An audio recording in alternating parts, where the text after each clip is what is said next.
Buenos días, buenas tardes, buenas noches a todos los que están siguiendo este canal. Agradezco mucho su atención. El día de hoy vamos a dar continuidad al concepto de inversión. La clase pasada estuvimos viendo inversiones en mecanismos de manivela corredera, así como de 6 barras. En esta clase nos vamos a enfocar ahora en los mecanismos de 4 barras articulados, y para ello se tiene que aplicar una serie de reglas conocidas como las condiciones de Grashof. Así que aquí vamos a dar inicio a esta clase y pues em, entendamos qué es esta condición de Grashof. Habíamos visto Grubler. Grubler simplemente nos decía cuántos grados de libertad tenía un mecanismo. Aquí, pues sabemos que todos estos problemas son de un grado de libertad porque son de 4 barras articulados. Sin embargo, también nos interesaría ver, pues, cuáles son los eslabones que giran completamente y cuáles se atoran. Esa es precisamente la intención que tiene esta condición. Como ya vimos, el mecanismo de 4 barras tiene mucha utilidad, no solo por la propia utilidad y las propias aplicaciones que tiene el mecanismo, sino también en cómo se puede transformar. Se puede transformar en una manivela corredera, se pueden transformar en levas, mecanismos de segunda y tercera inversión, ¿no? Y tiene la ventaja de presentar o representar un buen ejemplo de diseño, ya que los mecanismos no solamente son fáciles de manufacturar, sino son relativamente fáciles de diseñar y son versátiles. Si bien es cierto que tienen la desventaja de ser a veces un poco frágiles, ¿no? En el sentido estructural de la palabra. Sin embargo, para los diseños que vamos a estar trabajando ahora, satisface muchas de las necesidades, ¿no? Entonces aquí ya está, para que nos vayamos familiarizando. Esto es lo que se conoce como el mecanismo de 4 barras. Y los eslabones que lo componen son la bancada, la manivela o la entrada, el acoplador y la salida, ¿no? En el caso del mecanismo manivela balancín, como lo vamos a ver más adelante, a este también se le conoce como balancín a la salida. Y para saber o imponer la condición de Grashof, nosotros tenemos que ir identificando qué longitud tiene cada eslabón. Para S le vamos a nombrar al eslabón más chico, con L vamos a denominar el eslabón más largo, y P y Q pues van a ser los dos eslabones intermedios que faltan. ¿Y para qué es todo esto? Bueno, para aplicar esta desigualdad. Si S más L es menor a P más Q, tenemos lo que se conoce como un mecanismo clase 1 o un mecanismo tipo Grashof. Estos mecanismos tienen un movimiento completo. Si tú los dejas moviendo, les pones un motor, estos mecanismos van a operar de manera continua. Y bajo esta clase existen varios subtipos. Por ejemplo, si la bancada es adyacente al más corto, tenemos lo que se conoce como manivela balancín. ¿Qué es la manivela balancín? Bueno, la manivela balancín denota una situación donde la entrada gira completamente, lo cual es la manivela, mientras que la salida va a oscilar entre dos posiciones. Si nosotros vemos una animación de lo que es el manivela balancín, ustedes van a encontrar lo que sigue. En este caso, este es el manivela balancín. En inglés se conoce como crank rocker. Y si se dan cuenta, la entrada, que en este caso es el eslabón azul clarito, va dando una vuelta completa, mientras que el eslabón de salida oscila, ¿no? Presenta una oscilación hacia enfrente y hacia atrás. Obviamente, la suma del corto y el largo ocasionan que sean menor a P más Q, y por lo tanto se dé esta situación, pero también vemos que el más corto, por inspección, sería la manivela.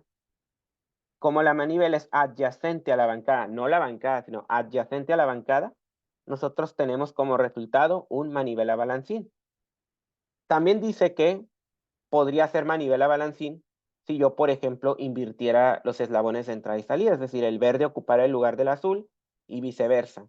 Ahí también tendríamos un manivela balancín porque las sumas no se alteran y además sigue siendo un eslabón el más corto, el más adyacente a la bancada, ¿no? Entonces tenemos este comportamiento que se está viendo acá.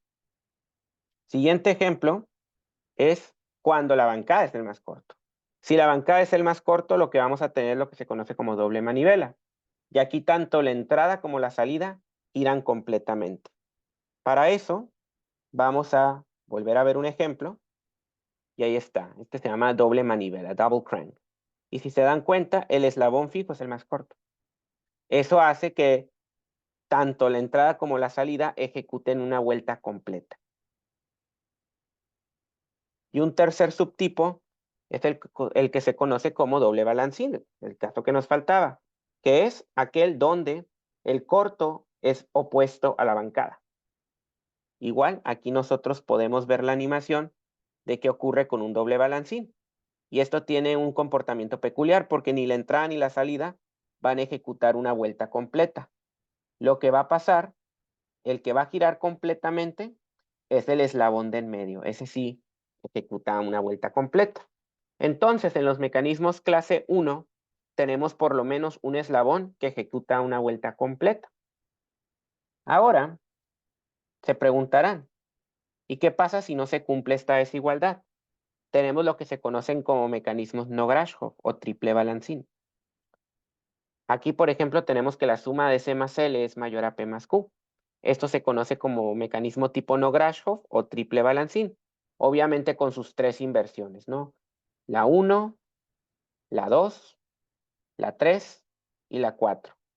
De todos modos, el comportamiento va a ser igual, simplemente el atoramiento se va dando en diferentes posiciones. Puede que uno piense que estos mecanismos no tienen ninguna utilidad, sin embargo, se utilizan en algunos mecanismos manuales donde quieres mantener una posición fija durante un tiempo y al final lo regresas a su posición original. Este es el ejemplo, por ejemplo, de los gabinetes, el ejemplo de la cajuela, todos estos mecanismos que ustedes tienen que abrir, guardar algo y luego meter. Ese es un ejemplo de triple balancín, es una utilidad que puede tener. Obviamente existen muchas otras aplicaciones, simplemente yo estoy dando un ejemplo. ¿Qué va a pasar cuando nosotros tenemos el triple balancín? Bueno,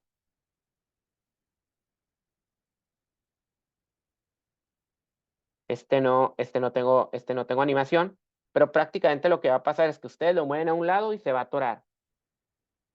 Lo regresan al otro lado y llega un punto en el que se vuelve a atorar. Es decir, estos no los pueden usar con motor porque pues el motor va a llegar a una posición extrema y lo van a sobrecargar. Entonces, estos no son para operación continua. Y finalmente tenemos el caso especial, los casos especiales en los cuales la suma del más corto y el más largo es igual a la suma de los del medio. Y aquí, por ejemplo, tenemos algunos casos particulares. En un principio, el paralelogramo y el antiparalelogramo parecen mecanismos pues, de doble balancín, ¿no? Porque tanto la entrada como la salida giran completamente. Sin embargo, hay una cuestión muy peculiar. Estos mecanismos son inestables porque cuando este mecanismo se cruza, cualquier pequeña alteración puede hacer que el paralelogramo se haga antiparalelogramo o viceversa, algo que desde luego no es deseable porque pues se vuelve impredecible, ¿no? Y no es algo recomendable para operar. A veces el paralelogramo sí es útil porque yo necesito una relación de entrada-salida 1-1, es decir, por ejemplo, ustedes pueden pensar en una plataforma que se va subiendo y que se va bajando, ¿no? Entonces, aquí está la idea. Imaginen que aquí tienen una caja de herramientas que quieren subir con medio de una plataforma y pues tienen el mecanismo de antiparalelogramo. Pero ¿qué pasa si de repente paralelogramo? ¿Qué pasa si este se hace antiparalelogramo? Pues mi plataforma se inclina y lo que trae acá se cae, ¿no? Entonces, no es deseable hacer eso. De hecho, ahora vamos a apreciar qué es lo que está pasando cuando nosotros tenemos mecanismo paralelogramo, ¿no? Ok. El de la izquierda y el de la derecha realmente son situaciones ideales donde el mecanismo siempre se mantiene en paralelogramo o en antiparalelogramo. Lo que ocurre en realidad, realmente, o puede ocurrir, es, por ejemplo, que pase lo de en medio. Si pasa siempre lo de la izquierda o lo de la derecha, no hay problema. Siempre va a tener un comportamiento predecible. Pero ¿qué pasa si el paralelogramo se hace antiparalelogramo Y luego el antiparalelogramo se hace paralelogramo, pues es un mecanismo impredecible, ¿no? Los mecanismos de paralelogramo o antiparalelogramo surgen cuando los dos cortos y los dos largos son opuestos. Entonces, al ser opuestos entre sí, generan esta condición geométrica. Ahora, vean ustedes cuál es la solución para el mecanismo de paralelogramo. Es decir, ¿sabes qué? Quiero continuar con la plataforma, pero para eso yo necesito formar lo que se conocía como un quinteto E. No sé si se acuerdan de la primera lección cuando hablamos del quinteto E como una excepción a Grubler.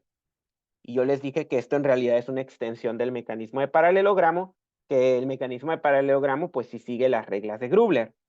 Pero lo que ocurre con el quinteto E es que al tener dos paralelogramos en paralelo, este y este, pues ya se bloquea el mecanismo y ya pierde su inestabilidad.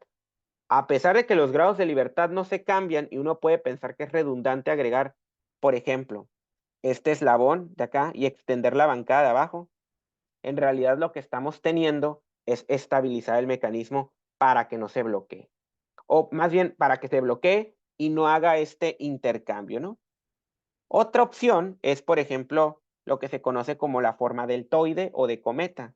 En inglés se conoce como kite. Entonces, si se dan cuenta, a diferencia del paralelogramo donde el corto y el largo son opuestos los pares, aquí son adyacentes entre sí y me genera una condición diferente. Vean ustedes que este deltoide tiene un comportamiento similar a manivela balancín, ¿no? Porque la entrada gira completamente y la salida oscila entre dos posiciones. Entonces, aquí, por ejemplo, tenemos igual la cuestión del deltoide y vean ustedes cómo el deltoide, dependiendo de cuál también bloqueen, va a tener un comportamiento. Si bloquean el corto, van a tener un comportamiento de doble manivela. Y si bloquean el largo, van a tener un comportamiento de manivela balancín, ¿no? Entonces, ahí están los mecanismos de deltoide. Bueno, ahora sí, con esto, nosotros también podemos resumir, nosotros también podemos resumir todo lo que hemos visto hasta ahora, toda la galería de mecanismos de 4 barras, a través de este resumen de Barker. Obviamente, esto no sirve para que se lo aprendan ni nada, pero simplemente para que ustedes vayan reconociendo hasta los 14 tipos de mecanismos de 4 barras, ¿no? En este caso, pues, los primeros 4 corresponden a Grashof. Doble manivela, tanto entrada como salida, perdón, perdón. Aquí cometí una equivocación, no hay problema. Entonces, primero tenemos doble manivela, luego también tenemos doble balancín y finalmente manivela balancín cuando el corto está en la entrada y balancín manivela cuando el corto está en la salida, ¿no? Aquí ustedes pueden ver también cuál corresponde. Doble manivela, el más corto es la bancada. Manivela balancina, el más corto es la entrada. En doble balancina, el más corto es el opuesto. En este caso siempre va a ser el acoplador para 4 barras. Y finalmente, si la salida es el más corto, balancín manivela va a ser su opción, ¿no? Y esto corresponde a estos 4 tipos de Barker. Luego, para los que siguen son los 4 casos de triple balancín. Y en este caso, vamos a ver cuál es el más largo, si la bancada, si la entrada, si el acoplador o la salida. Ahí está. Luego están los casos especiales que van del 9 al 14, cuando S más L es igual a P más Q. En este caso, por ejemplo, tenemos esto que dice con punto de cambio, es básicamente mecanismo de paralelogramo y de antiparalelogramo con las conductas que tenemos aquí, ¿no? Posteriormente, el 13 lo que tiene es lo que se conoce como mecanismo de paralelogramo o deltoide. Mientras que, pues, el más interesante es un mecanismo cuadrado donde todos los eslabones miden lo mismo, ¿no? Dice que aquí hay punto de cambio triple. Bien. Esto de aquí ustedes ya lo pueden probar con un simulador que vamos a empezar a ver la semana que viene, que se llama Working Model. Y bueno, a partir de esto, creo que ya estamos en la condición de resolver un ejemplo. Para eso nos vamos a ir a las anotaciones. Y el problema dice, determine la movilidad, la condición de Grashof y la clasificación de Barker de la bomba de campo petrolero mostrado en la figura. Esta es una bomba que se utiliza para extraer petróleo. Y bueno, aquí nosotros podemos notar varias cosas. Primero hay que identificar las barras que componen al mecanismo, ¿no? Y para eso, lo que vamos a hacer es, por ejemplo, sabemos que esta debe ser la manivela. Y no es porque sea el más corto, sino porque está prácticamente impulsado por el motor. Aquí hay un motor que está impulsando esta manivela, ¿no? Luego, esta manivela se mide L2. Todavía no hemos sacado las longitudes, por lo tanto no podemos saber cuál es el más corto o cuál es el más largo, ¿no? Después, el L3, pues es el eslabón que transmite o el acoplador. Este eslabón lo voy a poner de otro color y lo voy a indicar acá, ¿no? Vean ustedes lo que mide el eslabón L3. Prácticamente nos lo da la figura. L3 es igual a 80. En este caso se pueden poner pulgadas, metros. No, metros se me hace mucho. Pulgadas se me hace muy poquito. Pueden ser pies. Luego, aquí, algo interesante, uno puede pensar dónde dejo la salida. Acuérdense cuál es la idea de este tipo de mecanismos. En este extremo, ustedes van a tener como objetivo, pues, una flecha, un eje que va subiendo y bajando, extrayendo el petróleo, ¿no? Sin embargo, lo importante aquí es ver dónde se cierra el lazo. Y para eso, nosotros tenemos que ver la salida, obviamente corresponde a la viga que tengo acá arriba. Sin embargo, uno podría pensar, no, pues fácil, porque pues esto lo conecto con esto y esto lo conecto con esto. Primero entendamos qué es la bancada antes de pasar a la salida. La bancada es toda la estructura fija que sostiene el mecanismo, respecto al cual el mecanismo se mueve, ¿no? Cuando nosotros expresamos movimiento, al menos en mecánica clásica, siempre es recomendable identificar una bancada o un marco de referencia fijo, ¿no? Por un lado, este mecanismo está fijo a lo largo del eje que gira el motor. Y el otro punto fijo va a ser básicamente este frame que está acá. Por lo tanto, el mecanismo se sostiene acá y se sostiene acá, ¿no? Y pues eso es más que suficiente para ver que la bancada en realidad es esta. La bancada es esta. No hasta acá, sino ¿dónde se sostiene? Se sostiene aquí porque estas son dos barras que están también sujetas al suelo. Entonces, básicamente la conexión con la parte móvil está acá y la otra conexión con la parte móvil está acá. Finalmente, podemos ver que la salida en realidad va a ser, por eso me dan esta longitud de 51.56, 26, porque esa va a ser la conexión entre la bancada y lo que está ahí en L3. Recuerden que siempre cuando analicen este tipo de mecanismos, deben de asegurarse que se cierre un lazo, ¿no? En las próximas clases vamos a estar viendo, de hecho, el concepto del lazo vectorial para analizar posiciones. Por lo tanto, vemos aquí que está L4 con un valor ya conocido de 51.26, y pues bueno, nos queda conocer L2 en su longitud y L1 también, para después ya identificar cuál es el más corto y cuál es el más largo, ¿no? Bueno, entonces, ¿cómo podemos nosotros encontrar las longitudes? Primero, vean ustedes que tenemos la bancada, y la bancada está formada por este lado y este lado como si fuese un triángulo rectángulo. Y los lados los conozco porque de acuerdo con esta figura, este lado mide 47.5, lo podemos anotar acá abajo, mientras que acá arriba yo voy a tener esta longitud de acá. Aparentemente no la tenemos, solamente tenemos 76. Sin embargo, vemos que a esto le falta este cachito que mide 12, ¿no? Y ahora sí, podemos expresar la longitud 1 a través de un teorema de Pitágoras, donde L1 es igual a 47.5 elevado al cuadrado más elevado al cuadrado también la otra distancia de 76 menos 12. Y con esto vamos a conocer la longitud de L1. Abrimos nuestra calculadora y ejecutamos el cálculo. 47.5 elevado al cuadrado más 76 menos 12, también elevado al cuadrado. Y este valor que acabamos de obtener, le sacamos la raíz cuadrada, 79.7, ¿no? Y ese valor lo ponemos acá. Muy bien. Ahora nos falta encontrar L2 para completar todo el problema. Necesitamos conocer su longitud. Vemos que L2, pues aquí me lo dan, ¿no? Dice, pensé que había que sacar trigonometría, por eso lo dejé al final. Mide 14. Ok. Con esto, nosotros ya tenemos todas las longitudes. Por lo tanto, vamos a empezar a identificar.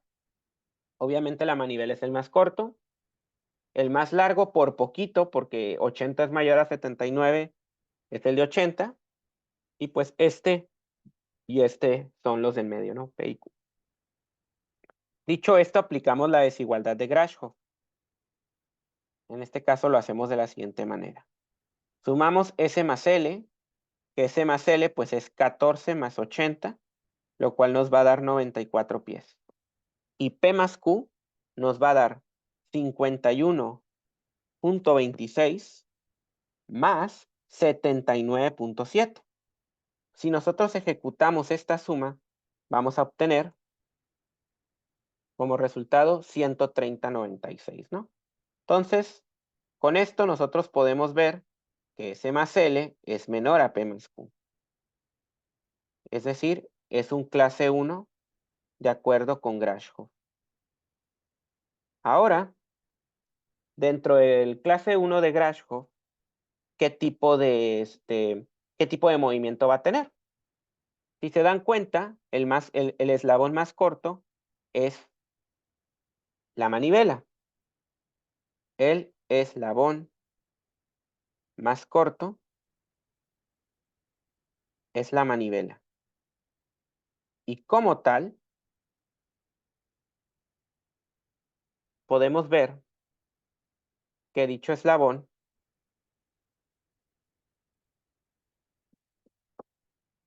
va a ser adyacente a la bancada, porque la manivela siempre es adyacente a la bancada en un mecanismo de 4 barras. Por lo tanto, al tener S más L menor a P más Q y el eslabón más corto es el adyacente a la bancada, tenemos manivela balancín. Lo cual hace sentido porque por un lado, en la entrada nosotros debemos de tener movimiento continuo porque está junto al motor, mientras que hacia afuera tenemos una viga que va subiendo y bajando, extrayendo el petróleo. Sube para extraer el petróleo y baja para agarrar más, ¿no? Entonces, intuitivamente, checa el resultado. Finalmente, la última parte que me pide el problema es identificar el tipo de Barker o la clasificación de Barker que tiene el mecanismo. Obviamente nos vamos a quedar en los primeros 4 porque se cumple la desigualdad de Grashof. Y aquí lo único que tenemos que ver es a cuál inversión corresponde. Si el más corto es la bancada, si el más corto es la entrada, que en este caso va a ser así. Si el más corto es el acoplador o la salida. Pues aquí vemos que tiene que ser tipo 2 de Barker, el cual corresponde a un manivela balancín. Por lo tanto, se considera un tipo 2 de Barker. Para esto, como pueden ver, es nada más ubicar en la tabla, pues cuál es el que se ajusta más a la información que tenemos. Y bueno, por ahora sería todo lo que tengo que ofrecer en cuanto al tema de Grashof. A partir de la próxima clase, ya con los fundamentos consolidados, vamos a empezar el análisis de posición sobre mecanismos, sobre diversos mecanismos que estaremos revisando durante el curso, ¿no? Vamos a empezar con el mecanismo de 4 barras articulado y lo vamos a estudiar a fondo, ¿no? Pero antes, es importante que ustedes vayan asimilando estos conceptos antes de que continúen con las siguientes lecciones. Por ahora sería todo. Les deseo un excelente día. Ya saben que si quieren apoyar al canal, no olviden suscribirse y darle like a los videos. Si ya están suscritos, no olviden darle clic a la campanita para recibir actualizaciones, y si tienen alguna duda al respecto, pueden amablemente dejar sus comentarios, los cuales van a ser bien correspondidos. Hasta ahora sería todo. Hasta luego.